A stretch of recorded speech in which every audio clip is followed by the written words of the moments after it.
സംശയിക്കണ്ട, ഹൈദരമരക്കാര് തന്നെ. ഇന്ത്യ ഒട്ടേക്ക് നിങ്ങൾ വലവീശിയിട്ടും ഇവൻ വീണില്ല. ഈ സാറന്മാരും അവരുടെ കീഴിലുള്ള 1.5 ലക്ഷത്തോളം പോലീസുകാരും നാടാകെ ഉഴുതു മറിച്ചു. പോരാഞ്ഞിട്ട് കാട്ടിക്കൊടുക്കുന്നവന് 2 ലക്ഷം രൂപ പാരിതോഷികവും പ്രഖ്യാപിച്ചു. എന്നിട്ടും ഈ നൊട്ടോറിയസ് ക്രിമിനലിനെ കിട്ടിയില്ല. എങ്ങനെ കിട്ടുക?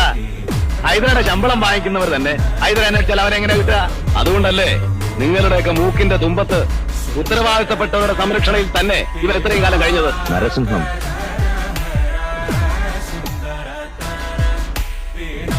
Narasimham, half man half lion. എനിക്കൊത്ത എതിരാളി. അവനെ തൂക്കിക്കൊല്ലാൻ നിയമത്തിന് ഭയാണ്, മരിക്കാൻ അവനും. പക്ഷേ ഇത് രണ്ടിനോട് ഈ മന്നാടിയാർക്ക് ഭയമില്ല. എനിക്ക് നഷ്ടപ്പെട്ട എന്റെ അന്യൻ മറ്റുള്ളവർക്കൊക്കെ വെറും വീരസിംഹൻ മാത്രമേ. എനിക്കങ്ങനെ. അവനെന്റെ എല്ലാമായി. അവനെയാണ് ഹൈദർ നടുറോട്ടിലിട്ട് വെട്ടുമുറുക്കിക്കൊന്നത്. മറന്നും പുറത്തുമൊക്കെ ജീവിക്കാൻ ഞാൻ ബ്രാഹ്മണനോ ശൂദ്രനോ വൈശ്യനോ ഒന്നും അല്ല. മന്നാടിയാർ ക്ഷത്രിയനാണ്, ക്ഷത്രിയൻ. ഇനി എന്റെ കുഴപ്പം. നീ എണ്ണി തുടങ്ങിക്കോ.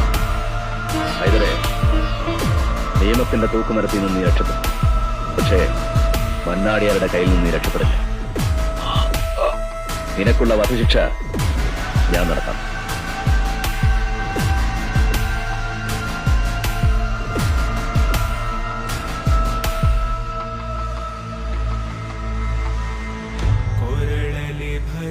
ಮರುದ್ರಾಕ್ಷವ ಧರಿಸಿದ ಪರಮ ವೈಷ್ಣವನು ನೀ